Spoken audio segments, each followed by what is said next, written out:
Bismillahirrahmanirrahim.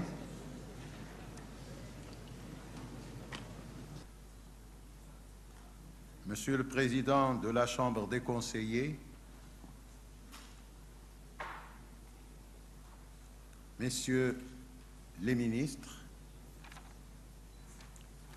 Mesdames et Messieurs les parlementaires,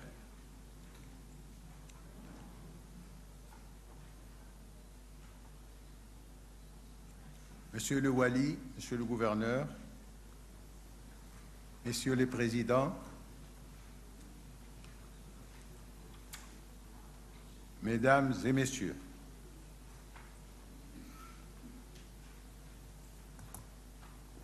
au moment où m'échoit l'honneur de participer à la présidence avec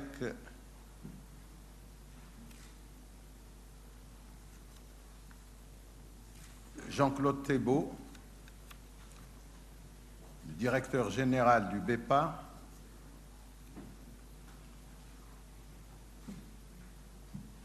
la présidence de cette séance d'ouverture de notre forum, je me dois en premier lieu d'exprimer notre déférente gratitude à Sa Majesté le Roi Mohammed VI pour avoir bien voulu nous faire l'honneur d'accorder son haut patronage à ce forum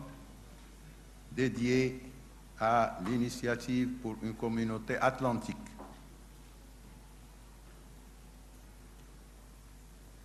Permettez-moi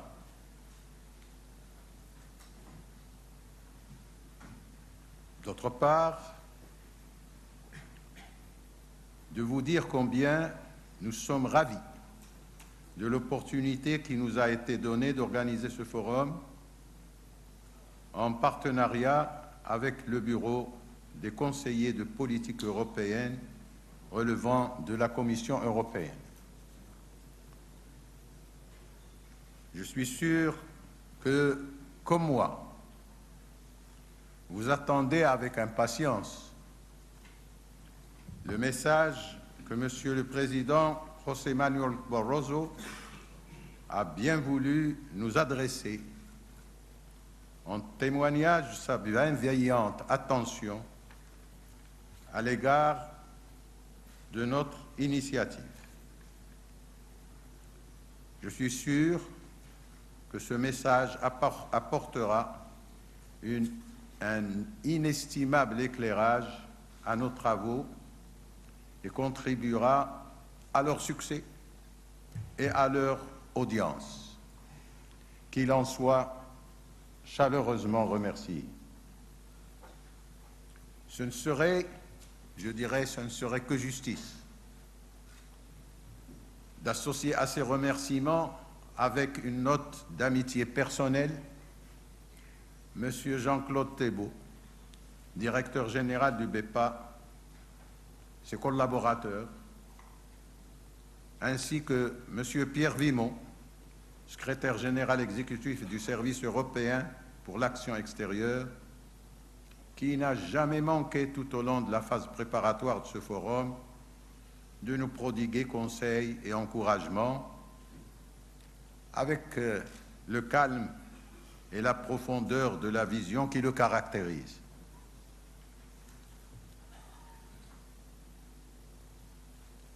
Ces remerciements s'adressent bien entendu à vous tous, à vous toutes et à vous tous, qui nous avez fait l'honneur de participer à ce forum en nous consacrant une partie de votre temps si précieux, parfois au prix de longs voyages, pour nous faire bénéficier des fruits de votre savoir et de votre expérience. C'est pour moi un privilège d'avoir ce plaisir aujourd'hui de vous souhaiter à tous et à toutes la bienvenue au Maroc, en espérant qu'en plus d'être studieux, votre séjour à Skhirat et peut-être pour si peu de temps à Rabat, sera aussi agréable que possible. En tout cas, soyez sûrs que nous ferons tout pour qu'il en soit ainsi. Vous comprendrez toute l'importance que nous accordons, mesdames, messieurs, aux travaux d'un forum comme celui-là. Nous sommes sûrs que ces travaux constitueront un moment fort dans le processus de réflexion prospective sur le Maroc 2030 que nous menons au Haut Commissariat au Plan depuis 2004. Dans le processus de cette réflexion, nous avons recouru pour enrichir chacun de ces thèmes à l'organisation de forums conçus comme des espaces de dialogue, d'échange d'idées et d'approches ouverts au débat, où les participants expriment à leur gré et en toute liberté leur point de vue personnel ou ceux de leur gouvernement ou de leurs institutions, avec la seule exigence de l'expertise, de l'objectivité et de la tolérance. C'est dans ces cadres des forums, que nous avons étendu nos travaux de prospective, ceux portant sur les dimensions macroéconomiques, sociétales et culturelles de notre pays, à son environnement géostratégique, maghrébin, africain, arabe, euro-méditerranéen, dont l'impact sur notre identité nationale confère à cette identité cette richesse aujourd'hui consacrée par la Constitution du Royaume. La dimension atlantique, qui constitue l'un des déterminants fondamentaux de cette richesse, s'impose avec la force d'une évidence pour le Maroc, autant que pour tous les pays riverains de cet espace géostratégique. Cette évidence puise sa robustesse dans notre appartenance commune à cet espace, dont nous partageons le poids de la géographie, la densité de l'héritage historique, le métissage des populations et des cultures, et la profondeur des aspirations de ces peuples à un avenir de croissance, de développement humain et de paix. Les vertus de cette transversalité atlantique n'ont jamais été aussi réelles.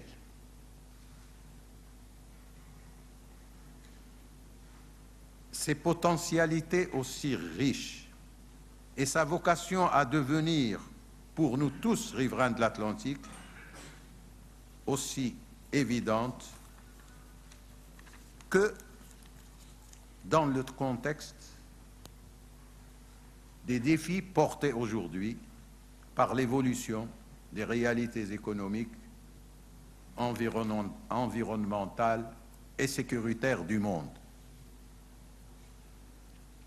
Pour faire face à ces défis et préserver les perspectives de leur insertion compétitive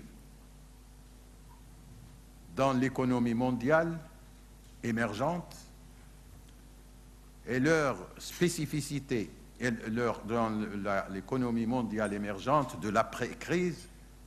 les pays riverains de l'Atlantique, dans leur diversité et leurs spécificités respectives, disposent d'opportunités insoupçonnées que cette transversalité recèle pour refonder collectivement et sur des bases solidaires leur modèle de développement, dont la durabilité est de toute évidence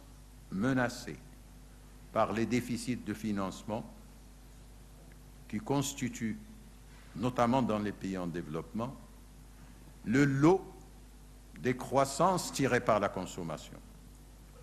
comme c'est le cas aujourd'hui dans la quasi-totalité de ces pays. Mesdames, Messieurs, c'est avec des entreprises collectives de cette envergure, je parle de cette refondation de nos modèles de production, de consommation, c'est avec des entreprises collectives de cette envergure que les pays riverains de l'Atlantique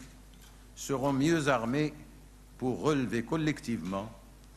les défis communs à toutes les régions, à toutes les zones, à tous les pays atlantiques, en termes et à toutes les régions qui les bordent, en termes de développement durable, sécurité humaine, énergétique et alimentaire, d'éradication de la pauvreté, de réduction des inégalités et de cohésion et de consolidation de la cohésion sociale dans un contexte de changement climatique et de multiplication des menaces de tout genre sur l'ensemble de l'économie mondiale et la sécurité des hommes et des nations parmi les plus vulnérables. C'est également avec cette démarche que ces pays pourront créer une dynamique, pourraient donner, redonner ou créer une dynamique dans cet espace dans le cadre du respect des souverainetés nationales et des rapports et des exigences d'une coopération mutuellement profitable. C'est par ce biais qu'ils redonneront à l'espace atlantique la polarité stratégique qui était la sienne et que la mondialisation n'a cessé de lui contester au profit d'autres espaces géostratégiques. Ce serait en tout cas la réponse la plus adaptée à la nature de la crise que connaît aujourd'hui le monde et qui devrait de plus en plus, dans sa phase de dépassement, s'ouvrir sur de nouvelles sources de compétitivité et de profit,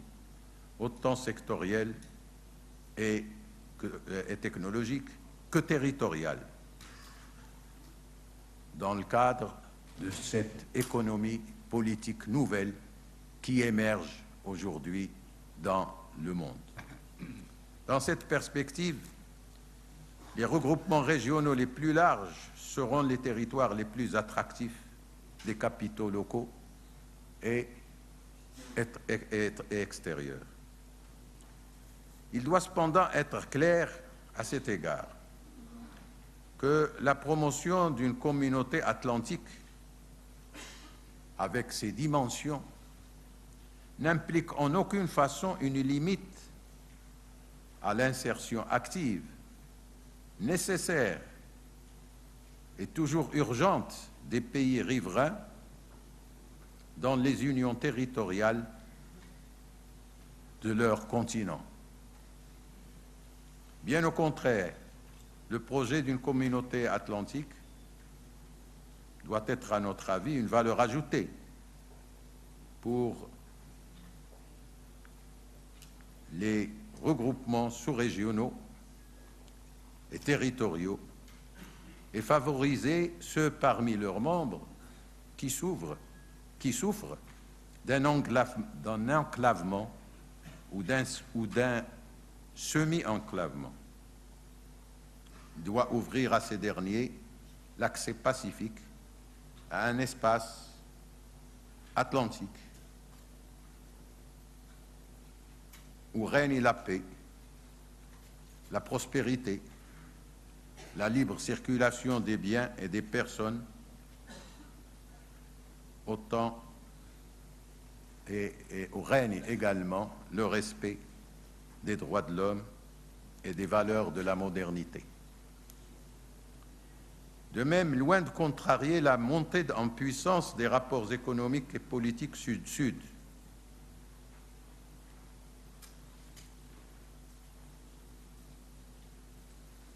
l'adhésion à une communauté atlantique dans une démarche de transcendance des antagonismes historiques est de toute évidence de nature à ouvrir des opportunités à la mesure des défis communs d'avenir et notamment de l'aspiration légitime des pays du Sud à peser de tout leur poids spécifique dans la recomposition de la multipolarité géostratégique du monde. L'appel à une communauté atlantique doit par ailleurs se lire aussi comme une source d'inspiration pour la promotion d'une plateforme de dialogue, d'échange ouvert sur l'avenir avec les générations montantes à qui il peut offrir un projet de société conforme à cette exigence citoyenne d'une économie au service d'une plus grande justice sociale et d'une démocratie plus participative que ces générations ont exprimé à travers le monde avec une force et une détermination inédites. Je vous remercie.